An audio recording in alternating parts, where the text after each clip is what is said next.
PoK का बड़ा इंतजार है हमें, और क्यों नहीं होगा। कश्मीर हमारे सर का मुकुट है और पूरा का पूरा जम्मू एंड कश्मीर भारत का विभिन्न अंग है और हमेशा रहेगा। तो इसी मुद्दे के पृष्ठभूमि में आज मैं आपको कश्मीर की 5000 साल की कहानी बताने जा रहा हूँ।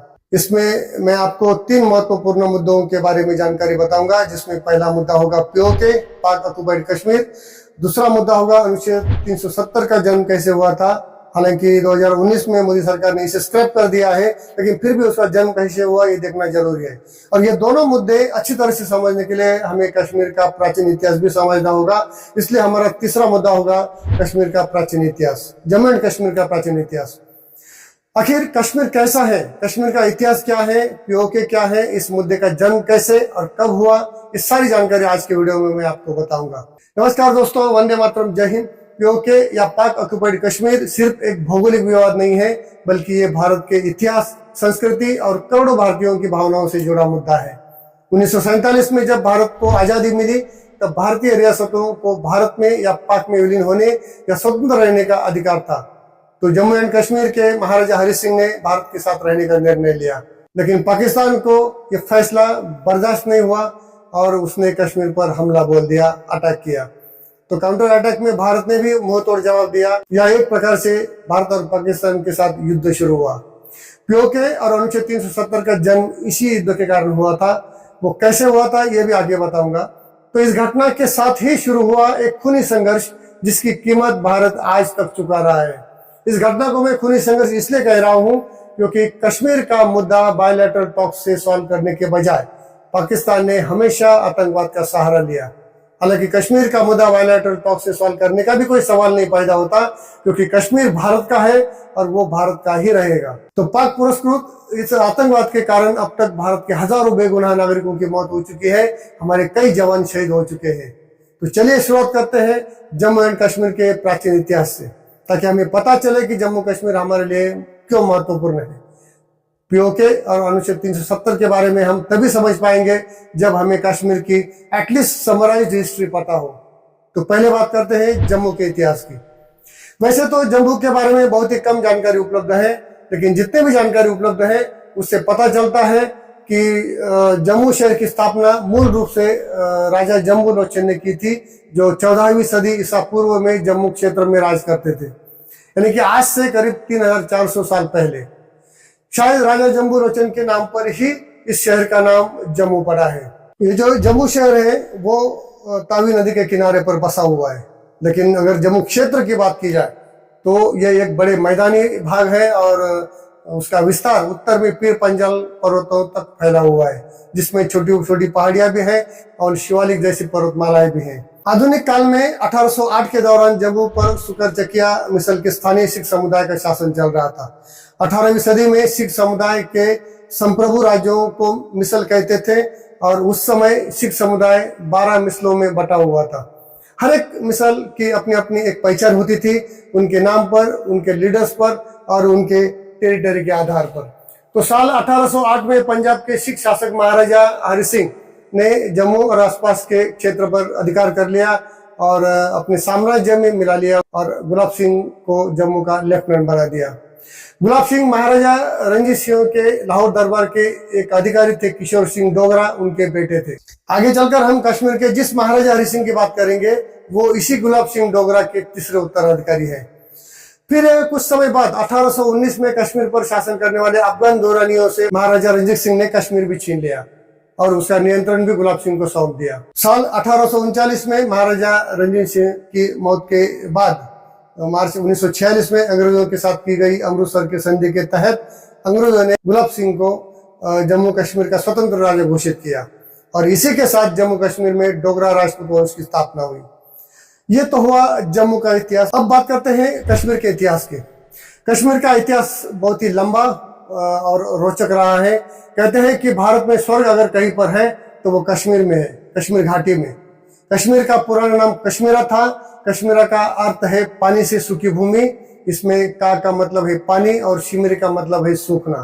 तो परंपरा कहती है कि कश्मीर मूल रूप से एक झील थी जिसे प्राचीन भारत के महान राजा कश्यप ने सूखा दिया था। माना जाता है कि कश्मीर के पहले राजा कश्यप ही थे। महाभारत में भी कश्मीर का उल्लेख मिलता है।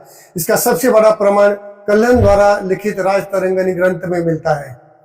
कल्हण 11वीं सदी ईस्वी में कश्मीर के राजा जय सिंह के दरबार में एक लेखक थे। इस राज तरंगिणी ग्रंथ में 3450 ईसा पूर्व से लेकर 1148 ईस्वी तक का करीब 4600 साल का इतिहास का वर्णन मिलता है। तो इसका मतलब है कि कश्मीर का इतिहास 5400 साल से भी अधिक पुराना है, ये बात साबित हो जाती है। राज तरंगिणी ग्रंथ में महाभारत का भी जिक्र आया है और कहा है कि महाभारत का युद्ध 3138 ईसा पूर्व में हुआ था। लगभग इसी दौरान कश्मीर पर गोनंद नामक राजा का शासन चल रहा था। अभी जो राजा था गोनंद, वो मगध नरेश जरासंध का रिश्तेदार था और पांडवों के बड़े भाई युधिष्ठिर का भी समकालीन था। और ये वही जरासंध है जिसका भीम ने वध किया था महाभारत काल में। राजा गोनंद श्री कृष्ण के बड़े भाई बलराम द्वारा मारा गया था। प्रमाण कहते हैं कि मौर्य काल तक कश्मीर एक स्वतंत्र प्रदेश था, लेकिन मौर्य काल में सम्राट अशोक ने कश्मीर को अपने राज्य में मिला लिया था ईसा पूर्व 3री सदी में। हालांकि कुछ साल बाद कश्मीर फिर से स्वतंत्र हो गया। कहा जाता है कि श्रीनगर शहर की स्थापना 250 ईसा पूर्व में सम्राट अशोक ने ही की थी। कश्मीर का अंतिम हिंदू शासक था राजा उदयन देव। 1340 ईस्वी में उनकी मृत्यु के बाद कश्मीर में हिंदू शासन समाप्त हो गया और शाहमीर वंश के सुल्तान शमसुद्दीन के नेतृत्व में कश्मीर में पहले मुस्लिम शासन की नींव पड़ी। सुल्तान शमसुद्दीन कौन था, इसके बारे में इतिहासकारों में मतभेद है। वो शायद अफगान से आया था या तुर्की था या फिर तिब्बत से आया होगा, या तो कोई कहता है कि वो सौद घाटी से आया था। इस शाहमीर वंश के अनेक उत्तराधिकारियों ने कश्मीर पर शासन किया और बाद में मुगल शासक अकबर ने साल 1586 में कश्मीर को अपने मुगल साम्राज्य में मिला लिया। मुगलों के बाद भारत पर ब्रिटिश राज शुरू हुआ और यहीं से भारतीय इतिहास का आधुनिक काल भी शुरू होता है। अब आते हैं कश्मीर विवाद पर। देखिए, 1947 में जब भारत स्वतंत्र हुआ तब भारत में करीब 565 रियासतें थीं। जम्मू कश्मीर इन्हीं में से एक थी। इन रियासतों को विकल्प दिया गया कि वो चाहे तो भारत में शामिल हो सकती हैं या फिर पाकिस्तान में, या स्वतंत्र रूप से भी बनी रह सकती हैं। तो इन 565 रियासतों में से 9 रियासतों ने पाकिस्तान में शामिल होने का निर्णय लिया और बाकी की रियासतें भारत में शामिल हो गई। हालांकि इनमें से 3 रियासतें हैदराबाद, जूनागढ़ और कश्मीर ने स्वतंत्र रहने का निर्णय लिया था, लेकिन हालात ऐसे बने थे उनको भारत में शामिल होने के अलावा दूसरा कोई चारा नहीं था। तो हैदराबाद और जूनागढ़ दोनों रियासतें थोड़ी सी मिलिट्री संघर्ष के बाद भारत में शामिल हो गई, लेकिन कश्मीर मामले ने थोड़ा अलग मोड़ ले लिया। उस समय कश्मीर पर महाराजा हरि सिंह का शासन चल रहा था। महाराजा हरि सिंह कश्मीर को स्वतंत्र रियासत बनाए रखना चाहते थे, इसलिए उन्होंने 14 अगस्त 1947 को भारत और पाकिस्तान के साथ स्टैंड स्टिल एग्रीमेंट का प्रस्ताव रखा, जिसके तहत कश्मीर रियासत के प्रशासन और कामकाज में कोई बदलाव नहीं किया जाएगा जब तक कि दोनों पक्ष मिलकर नया समझौता ना कर ले। लेकिन पाकिस्तान कश्मीर लेने के लिए बेचैन था। उसने कुछ कबीलाई लोगों को कश्मीर में घुसाकर महाराजा हरि सिंह की सेना को परेशान करना शुरू किया। दूसरी तरफ शेख अब्दुल्ला ने भी महाराजा हरि सिंह के नाक में दम कर रखा था। शेख अब्दुल्ला महाराजा हरि सिंह के खिलाफ कश्मीर छोड़ो आंदोलन चला रहा था। ये वही शेख अब्दुल्ला है जिसके कारण भारतीय संविधान में अनुच्छेद 370 का जन्म हुआ है। इसकी कहानी मैं आगे बताऊंगा आपको। तो पाकिस्तान ने 6 अक्टूबर 1947 को कश्मीर पर सीधा आक्रमण कर दिया। अब सिचुएशन ऐसी हो गई थी कि बाहर से पाकिस्तान का आक्रमण, अंदर से शेख अब्दुल्ला का विद्रोह, इन दोनों दुश्मनों का सामना महाराजा हरि सिंह अकेले नहीं कर पा रहे थे। तो उन्होंने भारत के तत्कालीन गृह मंत्री सरदार वल्लभ भाई पटेल से सेना की मदद मांगी, लेकिन पटेल ने साफ शब्दों में कह दिया कि जब तक पाकिस्तान भारत में विलीन नहीं होता तब तक भारत कश्मीर की कोई सैन्य सहायता नहीं कर सकता। इसलिए महाराजा हरि सिंह ने निर्णय किया कि अगर किसी देश में विलीन होना ही है तो भारत में विलीन होंगे, पाकिस्तान में नहीं।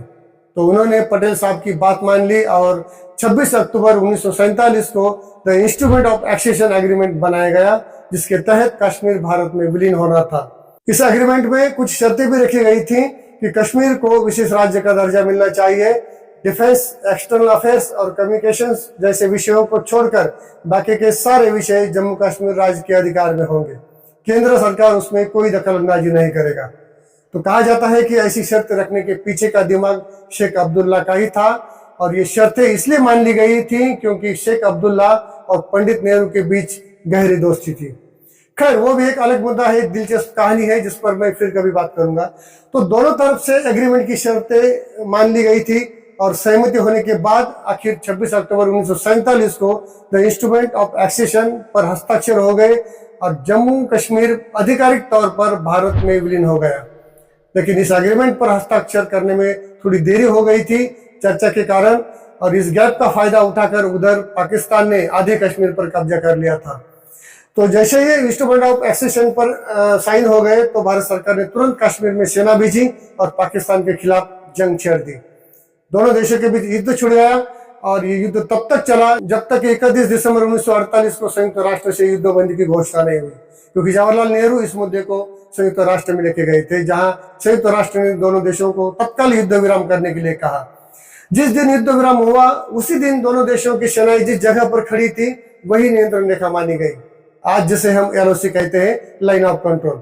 तो इस हिसाब से जम्मू कश्मीर का करीब 1/3 35% हिस्सा पाकिस्तान के कब्जे में चला गया। देखिए, एक डिस्क्लेमर मैं आपको यहाँ बताना चाहता हूँ कि जम्मू एंड कश्मीर के क्षेत्रफल का जो डाटा मैं आपको यहाँ बताने जा रहा हूँ वो एक्यूरेट होने का दावा मैं नहीं करता, लेकिन जहां तक हो सके मैंने एक्यूरेट डाटा देने की कोशिश की है। इसलिए आपसे निवेदन है कि आप इस डाटा को भौगोलिक सीमाओं के तौर पर ना देखें, बल्कि इसे सिर्फ एक ऐतिहासिक तथ्यों को समझने के उद्देश्य देखिए। ठीक है, तो अखंड जम्मू एंड कश्मीर का कुल क्षेत्रफल करीब 2,22,236 वर्ग किलोमीटर था, और जिसमें से 48% या 1,06,566 वर्ग किलोमीटर का क्षेत्र भारत के पास है। 35% हिस्सा पाकिस्तान के कब्जे में चला गया है, जो करीब 78,115 वर्ग किलोमीटर है।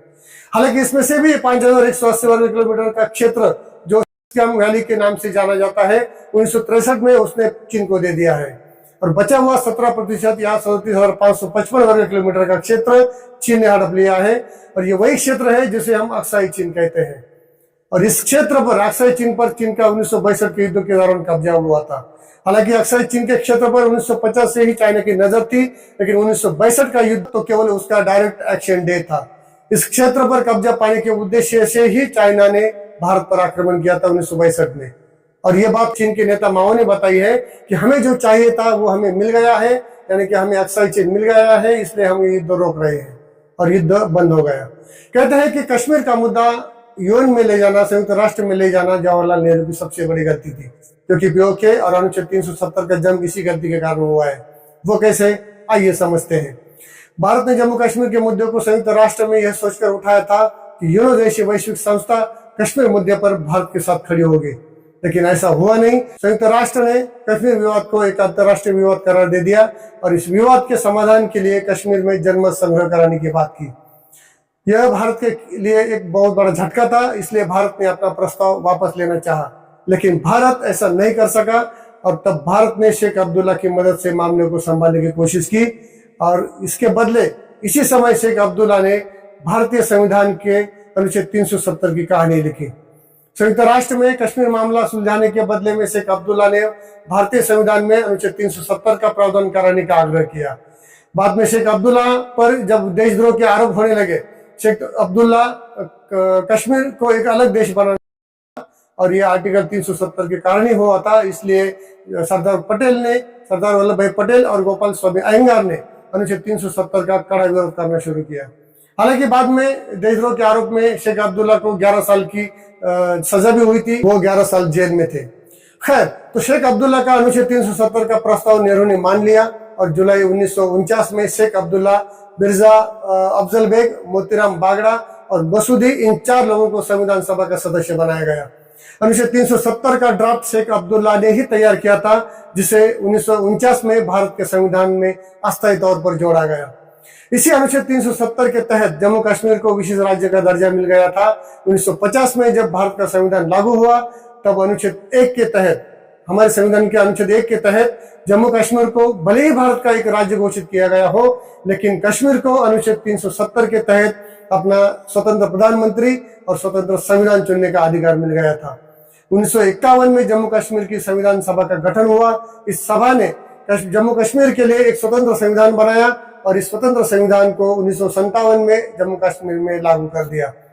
लेकिन शुक्र है कि इसमें एक महत्वपूर्ण प्रावधान यह भी था कि अनुच्छेद 370 हटाने का अधिकार भारत के राष्ट्रपति के पास होगा, लेकिन उसके लिए जम्मू कश्मीर विधानसभा की सहमति आवश्यक होगी।